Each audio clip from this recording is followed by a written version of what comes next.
Assalamualaikum warahmatullahi wabarakatuh. Perkenalkan, nama saya Andira Azara Putri dari kelas B Arsitektur Universitas Negeri Makassar. Di sini saya akan memaparkan beberapa materi yang telah saya pelajari untuk memenuhi ulangan tengah semester dari pengantar arsitektur. Adapun materi yang akan saya bahas kali ini adalah yang pertama, proses lahirnya ruang arsitektur, yang kedua, pengertian arsitek dan arsitektur, yang ketiga, sejarah perkembangan arsitektur, yang keempat, prinsip arsitektur, kelima, fungsi, bentuk, dan konstruksi, keenam, ruang dan organisasi, yang terakhir adalah konsep desain dalam arsitektur. Yang pertama adalah proses lahirnya ruang arsitektur. Penciptaan atau causa prima menghubungkan keseimbangan alam dan manusia pada masa Paleotikum. Manusia purba melakukan aktivitas merekayasa alam dengan hidup di siang hari, dan pada malam hari mereka berkumpul memasang api unggun sambil menikmati hasil buruan. Setelah kenyang, mereka butuh istirahat di goa ataupun di atas pohon, dan mulai melakukan rekayasa sederhana. Lahirnya ilmu rekayasa dengan berbagai faktor pendukung, yaitu keamanan, kenyamanan, privasi, religius, dan lain-lainnya. Dan manusia mulai berpikir, timbul rekayasa atau arsitektur. Sejak timbul rekayasa, pemikiran mulai berkembang. Manusia primitif, pemikiran mereka didominasi oleh religius. Lahirnya ruang arsitektur didasari pada nilai agama, budaya, perilaku, dan alam atau wadah. Wadah atau arsitektur ada di berbagai bidang, tradisional dan barat, termasuk dalam arsitektur campuran. Yang kedua adalah pengertian dari arsitek dan arsitektur.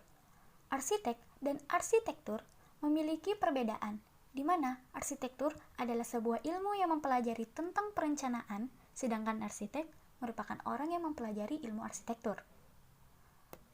Arsitektur mungkin bukan sesuatu yang asing bagi kita.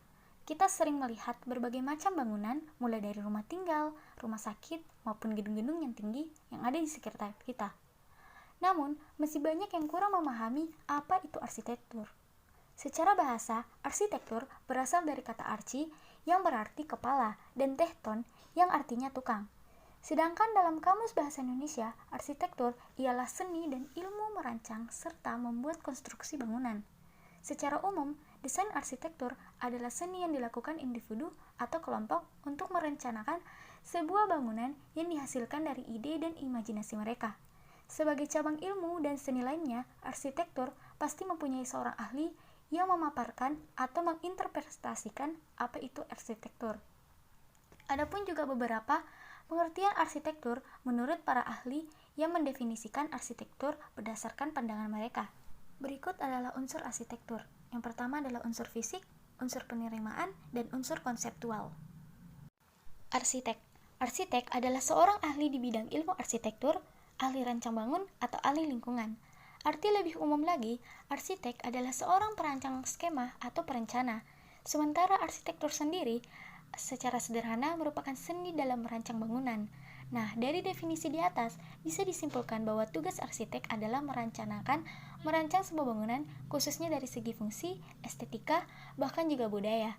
Bahkan lebih jauh, seorang arsitek juga ikut mengawasi konstruksi bangunan. Ruang lingkupnya pun tak sekedar bangunan atau interior saja.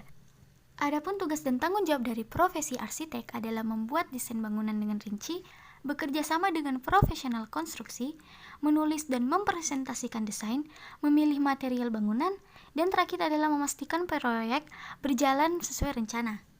Secara garis besar, profesi arsitek terbagi ke dalam beberapa bidang. Yang pertama adalah arsitek di bidang industri yang mengembangkan rencana desain. Yang kedua, arsitek di bidang komersial, membuat desain yang sangat detail dan terstruktur. Yang ketiga, arsitek di bidang hunian yang dibutuhkan kreativitas yang tinggi. Yang keempat adalah arsitek bidang desain pertamanan atau landscape. Yang terakhir adalah arsitek bidang desain green building dalam membuat bangunan mempertimbangkan kelarasan dengan alam atau lingkungan. Yang ketiga, sejarah perkembangan arsitektur. Arsitek menurut Vitruvius. Gambar Vitruvian Man ini dibuat oleh Marcus Vitruvius, seorang arsitek Romawi kuno yang terkenal hingga saat ini. Karya Vitruvius yang paling terkenal berjudul Ten Book of Architecture yang ditulis sekitar 20-30 sebelum Masehi. Dia menunjukkan bahwa tubuh manusia yang ideal dipasang dengan tepat ke dalam lingkaran dan bujur sangkar, dan dengan demikian Ia menggambarkan hubungan yang dia yakini ada antara bentuk geometris yang sempurna dan tubuh yang sempurna. Dengan cara ini, tubuh dipandang sebagai buku aturan hidup, berisi hukum-hukum proporsi yang tetap dan tidak bercelah yang telah ditetapkan oleh alam. Di samping gambar Vitruvian Man ini, ada monumen Pantheon yang dibangun setelah kematian Vitruvius. Sejarah arsitektur. Sejarah arsitektur juga dikaitkan dengan penemuan, pemahaman, dan penjelasan masa lalu. Perbedaannya terletak pada sifat bukti yang tersedia dan teknologi yang dikembangkan untuk mengevaluasi bukti tersebut. Tantangan terbesar ketika mempelajari masa lalu adalah bisa mendapatkan banyak informasi dan isu-isu apa yang penting atau tidak. Dengan mempelajari masa lalu, memberikan kita pemahaman yang lebih baik tentang bagaimana kita melakukan hari ini dan memperoleh wawasan untuk produksi dan penggunaan lingkungan buatan manusia. Dalam sejarah arsitektur, bukti semacam ini kemungkinan besar adalah bangunan itu sendiri atau reruntuhannya. Itu diperoleh dari berbagai sumber, termasuk gambar perencanaan dan dokumen lain-lainnya, literatur, tulisan, bangunan, dan peninggalan budaya lain yang masih ada. Arsitektur dan bangunan. Secara umum, arsitektur didefinisikan untuk masa lalu dan masa kini, dan masalah menetapkan batas untuk subjek. Arsitektur diartikan sebagai seni atau ilmu. Dengan kata lain, ini berkaitan dengan seni estetika sebagai lawan dari seni yang berguna seperti teknik dan seni industri. Secara global, ada berbagai jenis bangunan dan masih ada perdebatan tentang apa yang harus tidak boleh dimasukkan dalam istilah arsitektur. Banyak yang setuju bahwa itu termasuk istana, kuil, katedral, dan bangunan suci yang bergensi tinggi, memiliki divisi kuat dari masyarakat. Namun, beberapa berpendapat bahwa tidak ada arsitektur karena merupakan struktur sederhana yang tidak dirancang oleh arsitek ahli. Bangunan-bangunan ini secara visual menyenangkan dan dibangun dengan rumit, tetapi sampai saat ini mereka belum dianggap layak untuk dipelajari dalam arsitektur. Yang keempat adalah prinsip arsitektur. Prinsip arsitektur atau Trinitas Vitruvius dibagi menjadi 3. Yang pertama adalah kekuatan atau firmitas. Firmitas yang dimaksud Vitruvius mencakup penyaluran beban yang baik dari bangunan ke tanah dan juga pemilihan material yang tepat. Yang kedua adalah fungsi atau utilitas. Pada utilitas yang ditekankan adalah pengaturan ruang yang baik, didasarkan pada fungsi, hubungan antar ruang, dan teknologi bangunan. Yang ketiga adalah keindahan atau estetika atau venustas. Proporsi dan simetris merupakan faktor yang dianggap Vitruvius mempengaruhi keindahan. Dan yang kelima, saya akan menjelaskan fungsi, bentuk, dan konstruksi dari buku Form Follow Function dari Sullivan Lewis. Louis Henry Sullivan adalah seorang arsitek Amerika yang lahir pada tanggal 3 September 1856 dan meninggal pada tanggal 14 April 1924 di Chicago, Amerika Serikat. Henry Sullivan merupakan sosok pencetus adanya gedung pencakar langit modern. Sebenarnya, semua pengajaran dan juga teknik-teknik arsitek sebelumnya dipelajari oleh Sullivan dari sekolahnya di Chicago.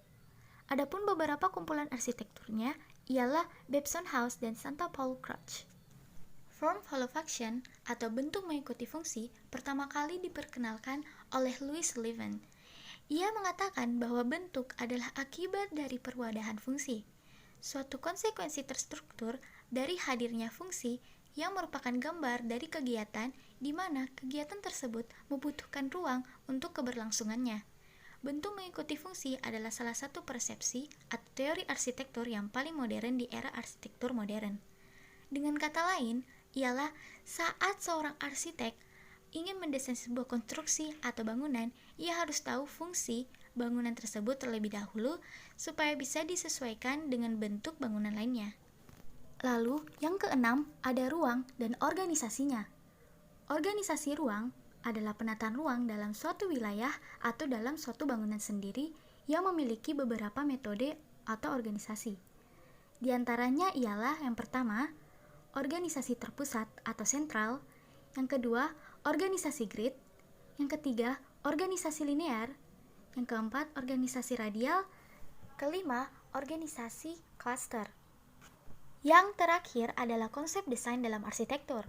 Konsep ialah sebuah proses pemikiran yang menggabungkan berbagai macam ide yang didapat dari gagasan, pendapat, dan pengamatan hingga menjadi satu kesatuan.